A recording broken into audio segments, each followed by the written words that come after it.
Hello friends, ഇന്ന് നമുക്ക് ചോറിനൊപ്പം വളരെ പെട്ടെന്ന് ഉണ്ടാക്കിയെടുക്കാൻ പറ്റിയ ഒരു മോര് കാച്ചിയത് ഉണ്ടാക്കിയാലോ. അതിനായി ഞാനിവിടെ ഒരു മൺചട്ടി അടുപ്പത്ത് വെച്ചിട്ടുണ്ട്. ഇതൊന്ന് ചൂടായി വരുമ്പോൾ ഇതിലേക്ക് 1/4 ടീസ്പൂൺ കടുക് പൊട്ടിക്കാം.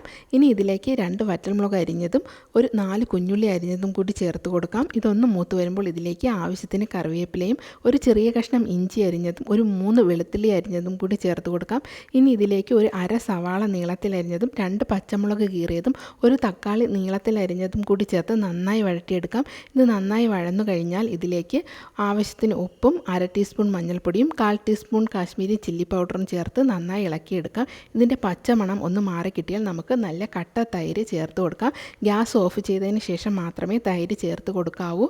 ഞാൻ കുറച്ച് വെള്ളം കൂടി ചേർത്ത് ഇതൊന്ന് ലൂസാക്കിയെടുക്കാം. വളരെ ടേസ്റ്റി ആയിട്ടുള്ള കറിയാണ്, ചോറിനൊപ്പം കൂട്ടാൻ പറ്റിയതാണ്. എല്ലാവരും ഈ റെസിപ്പി ഒന്ന് ട്രൈ ചെയ്ത് നോക്കുക. വീഡിയോ ഇഷ്ടപ്പെട്ടാൽ ലൈക്ക് ചെയ്യുക. ഇതുപോലുള്ള റെസിപ്പികളായിട്ട് നമ്മുടെ ചാനലൊന്ന് സബ്സ്ക്രൈബ് ചെയ്തേക്കണേ.